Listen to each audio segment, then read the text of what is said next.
Hello everybody. So today I want to talk about strategies. Surprise, today they launched STRC, the STRC preferred upcoming IPO only for privileged parties, so not something we can really access, but then there will be an STRC ATM and we will be able to buy STRC should we want to have access to what I'm going to coin MSTR's stable coin. They are launching the low volatility maximum yield instrument that the market has been wanting. And of course, by maximum yield, I mean the goal is to have a yield higher than T-bills, right? Because it's built on Bitcoin. It's been built on harnessing the success of Bitcoin. So we have an answer to the question. And ATM Nirvana was nice. I had a great Monday. I was all happy to see him go hard on the ATM, and we now know the reason why he went so heavy on the ATM is because he wanted to keep the appetite for the preferred intact for the launch of Stretch STRC, which is the new preferred of strategy, and that preferred is launching this week, from what I understand. They published a great video. I highly recommend watching it. Here's my take. So my take is MSTR just launched a stablecoin for TradFi, or the equivalent of a stablecoin for TradFi, a stablecoin for corporation. This is going to be aimed at replacing much of the commercial paper, the very short-term T-bills, and, for smaller companies, perhaps bank accounts, although it gets very complicated for companies. If you want to store billions of dollars in bank accounts, it's very complex. You need to have like 30 different bank partners to do that. So that's why oftentimes they prefer to buy short-term, very low volatility, very stable instruments to park their money. And so many companies need to park their money for the short term, between investments, between payroll, between payment, between suppliers and providers of the goods. There's a bunch of reasons as to why companies need a stable placeholder for their cash in between business activities. And Stretch, which I'm calling strategy coin or STR coin or STRC, I think we're going to call it STRC a lot, aims to provide that instrument. It's an instrument, of course, with a variable monthly dividend, and that's going to be one of the levers that's going to help strategy keep the ticker symbol STRC stable, a stable price, and hopefully within $1 of $100. So the stock should trade, the preferred stock should trade at near 100 plus or minus $1. That's the same concept as a stablecoin, except a stablecoin trades for 100 cents. This is trading for $100. You don't want to rock the boat of the practice of preferred. Preferred are always issued at $100, so that's why I think he's doing it like this. But my take is this is going to be a very high demand instrument. I like it very much. So what's the investment, right? It's going to be issued at $100. It's expected to be issued probably at around $90 because it's going to have a 9% dividend at par when they issue it. So we don't really know what they're going to issue at, but probably close to $100. My guess is they're going to issue it at probably about $90. And eventually they'll play with the ATM. They will play with the yield, modify the ATM in order to reach a price, a stable price of $100 plus or minus $1. And so this is going to be, wizardry work of their finance team. I guess their finance team, they have software in the background. They'll be able to issue STRC ATM new shares in real time to drop the stock price, or they'll be able to stop issuing it and they'll be able to even buy it back in order to keep it back up. I'd be very curious to see how much work goes into the back end of actually maintaining a stable price. That's going to be very interesting, but this is intended to be the very low volatility, high security instrument, because this is going to be issued at a BTC rating of 7. So that means they're going to be 7x the collateral of the $100. So for $100 of issuance, there's going to be $700 of Bitcoin permanent capital earmarked in case of trouble.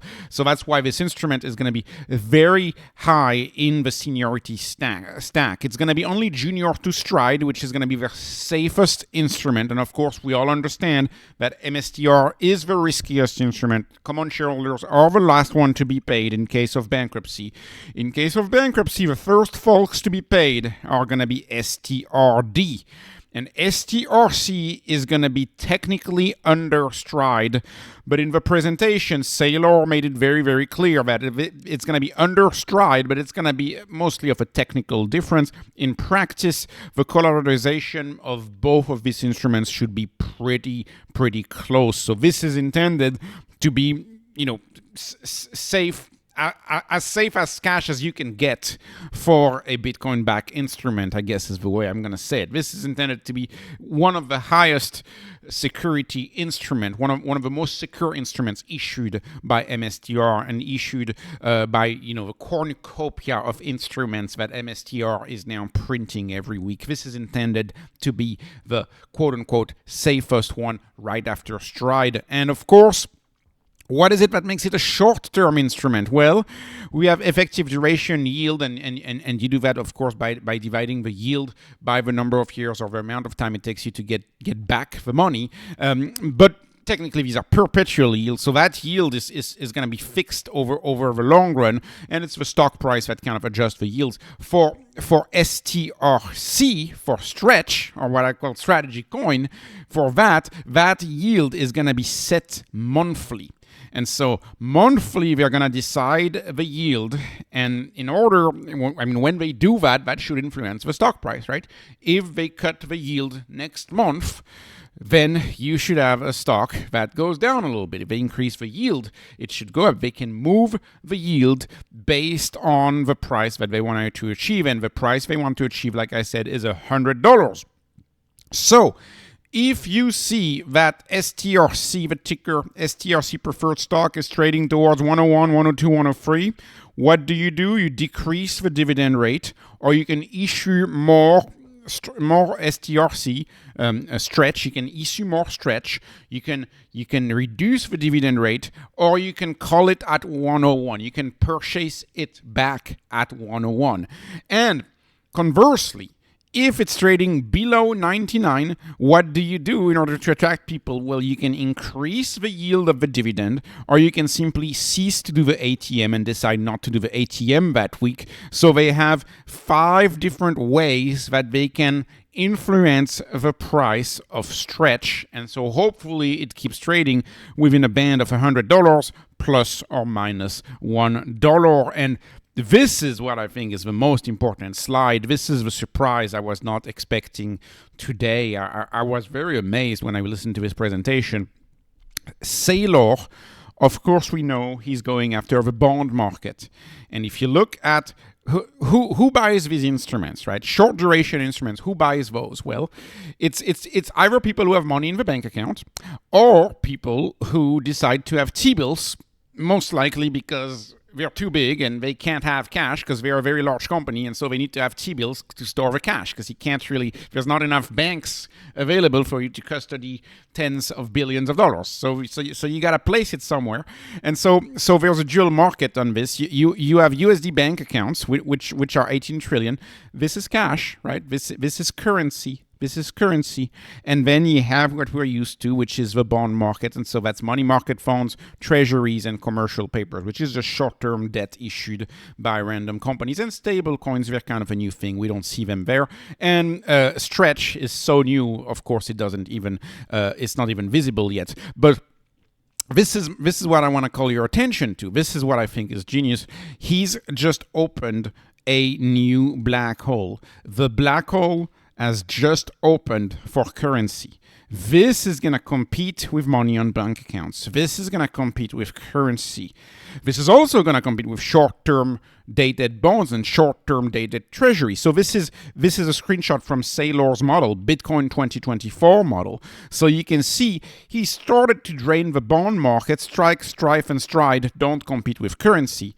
But now he has a hybrid instrument in Stretch, or STR coin as I call it, which is going to compete with bonds, of course, and that's about half of the target here, but it's also going to compete with currency. So he's opened the black hole in the currency sector. So currency, what should have been held in bank accounts at some point, some people may find it a good idea to actually use STRC. And in which case, if you use STRC, you're not replacing bonds for currency, you're replacing a Bitcoin-backed instrument for currency, a Bitcoin-backed instrument for currency. This is amazing. He's opened another gate in the black hole. And so this is also in line with what I said before, which I think eventually strategy will also be able to issue a stable coin, like an actual stable coin on a blockchain. I understand Saylor is not doing that just yet because, of course, TradFi is more mature. But for a company, this is very similar. This is as similar as it gets to a TradFi stablecoin, but one that actually can pay yield, and you don't have yield on stablecoins just yet. So this is absolutely fascinating. I am very excited to see this. And this is it. He's going full circle. He's not fully done. I'm not sure, but I think we're going to have perhaps a higher volatility instrument at some point, because if you remember the groundbreaking, the best conference call of all time, in my view, which was the November conference call, the Q3 conference call of strategy, Q3 2024, he highlighted this slide, which is, we are a refinery and we are refining Bitcoin's volatility. Well, he's changed the name of the company, but he's stuck to that idea of being a refinery. And you can see all of the instruments that he's offered so far have aimed at reducing the volatility of MSTR equity. So Strike, Stride, Strife, and now Stretch. Stretch is no volatility, or close to no volatility, right? 100 plus or minus 1. And then Strife, Strike, Stride should have higher volatility, right? And if you go back to his original slide, this is kind of where I get my cues as to what I think could happen. I think there could be something that's higher volatility. You could imagine that, like something that kind of acts as a direct competitor to MSTX or MSTU. You could also imagine Saylor offering a Bitcoin ETF. Why wouldn't he offer a Bitcoin ETF? Maybe he could offer like a zero fee Bitcoin ETF, or I don't really know what he could come up with. That's up to him and his AIs, just running all the time. He talks about how he designs these with his AI. So I don't really know, but I think the future, we may get another type of stable or low volatility instrument. That may be another thing. I think one of the next things that should come is something international, and I think it's going to be in Europe, but something international should come. We know the convertible bonds are done. He's done with that. STRC, he also mentioned in the presentation, that was a monthly dividend, and so people value monthly dividend. He said that in the presentation. So some people will view STRC as a direct competition to something like a MSTY, for example. So that's another point. And he is clearly executing on that volatility spectrum and trying to craft instruments for different pools of capital. And today is a big deal, because today a new black hole opened in the 130 trillion pool of currency capital. And I think this is a huge, huge deal. So this was not financial advice, not investment advice. This is only entertainment. I'm hoping you were entertained. Please like, please subscribe. Thank you for watching. Follow me on Patreon, follow me on X. Have a wonderful, wonderful day.